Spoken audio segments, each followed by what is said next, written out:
श्री स्वामी समर्थ. तुम्हा सर्वांचे आपल्या चॅनलमध्ये खूप खूप मनापासून स्वागत आहे. आजच्या व्हिडिओमध्ये आपण महाराजांना नवस कसा करावा, कुठला नवस करावा, म्हणजे महाराजांना तो अतिप्रिय आहे त्याबद्दलच माहिती घेणार आहोत.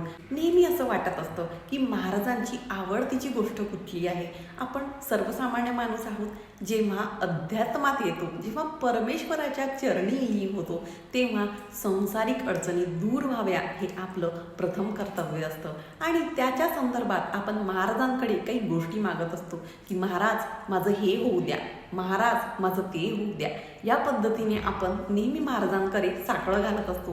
पण साकडं घालत असताना बऱ्याच वेळा बऱ्याच ठिकाणी अशा गोष्टी पाहिल्या जातात आणि जे अतिशय चुकीचं आहे की म्हणजे मग कुठल्या पण मंदिरात असो, मठात असो, केंद्रात असो की मी चांदीचं हे वाहील, मी चांदीचं ते वाहील, माझं हे काम होऊ द्या, मी ते वाहील, माझं ते काम होऊ द्या, मी असं करेल. मला एक सांगायचं आहे, ब्रह्मांड नायक, अख्खा ब्रह्मांड जे चालवतात, जगाचे चालक मालक पालक, त्याच्याचबरोबर महाराज नेहमी म्हणायचे की माझ्या लंगोटाची किंमत या विश्वा इतकी सुद्धा नाही.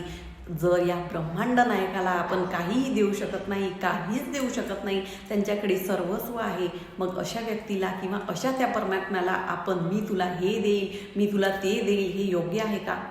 नवस करावा, आवर्जून नवस करावा. नवस कसा करावा त्या संदर्भात पण मी बोलणार आहे. पण सोन्या चांदीचा नवस करायचा का, या तुमच्या कुठल्याही गोष्टीमध्ये महाराजांना काळीचाही रस नाही. आता नवस कुठला करायचा, तर आपण नवस केला पाहिजे किंवा करावा, आवर्जून करावा.